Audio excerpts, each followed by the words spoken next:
This week, we're looking at two 10 grand sport hatches, pitching Citroen's new C2 GT, the fastest C2 yet with 110 horsepower and a manual gearbox, head-to-head with the only thing that comes close to it for the money, Ford's SportKa, the latest and fastest version of one of my favourite handling super minis.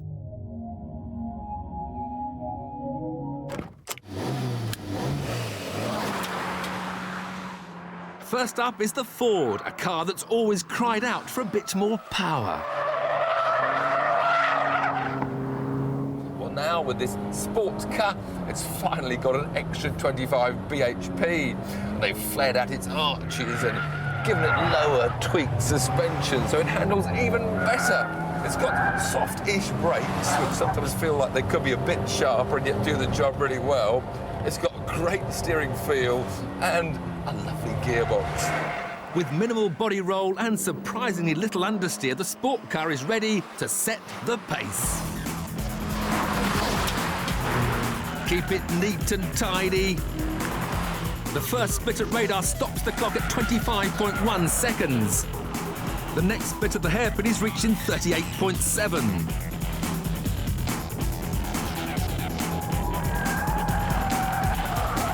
With a final lap time of 57 seconds. So, how will the new C2 GT compare with Ford's superb little SportKa? For all the fuss that Citroen have been making about this being a rally homologation special and sticking a GT badge on the back, I have to say I'm a bit disappointed having stepped into the interior. The so-called sport seats are more like soft armchairs, and there's nothing that sporty about the feel of this chassis either. It's very soft with more roll than the Ford, and the gear change is definitely a lot looser. But one thing that isn't looser are the brakes. Whilst the Fords might have been a bit soft, the Citroens are sharp, to say the least. In fact, it's very difficult to modulate to get that right bit of feel.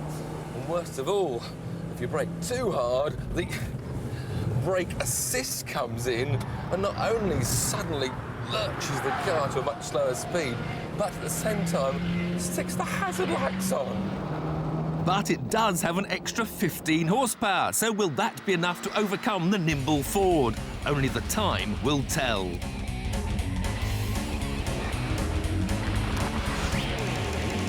By radar, it's edged 0.3 of a second in front. And by the hairpin, it's stretched that to half a second. But there's still the high-speed left-right-left of Douglas Mountview to come. Steady. And while it doesn't gain any more time, it hangs on to pip the SportKa and bathe in a moment of glory. Head-to-head, the Citroen C2 GT is the fastest.